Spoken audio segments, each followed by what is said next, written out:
Ang tunay na pakikipagkapwa-tao. Isa sa mga katangian na hinahangaan ng mga foreigner sa mga Pilipino ay ang pagiging hospitable. Basta usapang pakikipagkapwa, the Filipinos are all out. In our history, isa sa mga halimbawa ng ating pakikipagkapwa ay ang pagtulong na ginawa ni dating Pangulong Manuel Quezon sa mga Jews noong Holocaust.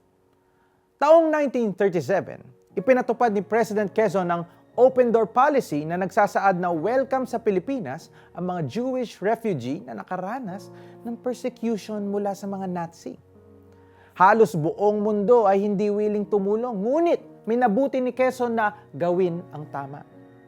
May mga tumutulman sa kanyang desisyon, nanindigan siya at nakapagligtas ng 1,200 Jews. Wow! Ang pakikipagkapwa na ito ay nagmarka sa puso ng bansang Israel. Katulad ng pagtulong na ginawa ni Quezon para sa ibang lahi, ganyan din ang ginawa ng isang tao sa kwento ni Jesus about the Good Samaritan. Kahit kaaway ng kanyang lahi, ang lalaking nag-hold up at nakahundusay sa daan, walang pag-aalinlangan niya itong tinulungan. He provided him first aid assistance, a safe place, and he even paid for all the bills habang nagre-recover ang biktima. May paring Hudyo at Levita na unang nakakita sa biktima, pero ang Samaritan lang ang nagpakita ng mercy at empathy. Sa kwento, tinuturuan po tayo ni Jesus na ang pamantayan ng tunay na pakikipagkapwa.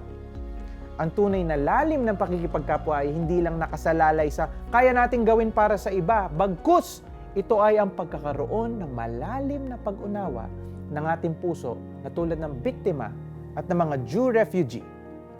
We are a people in need of grace, love, and a Savior. And Jesus is always willing to meet us wherever we are.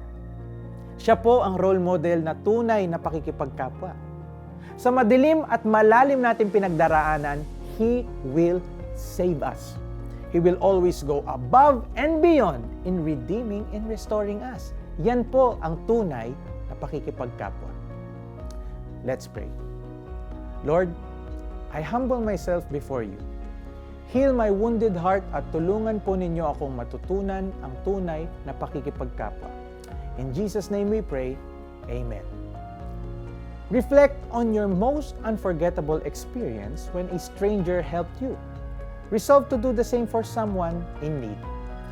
Ngunit may isang Samaritanong naglalakbay na napadaan doon. Nakita niya ang biktima at siya'y naawa. Luke 10:33. This is Jericho Arceo saying, love your enemies.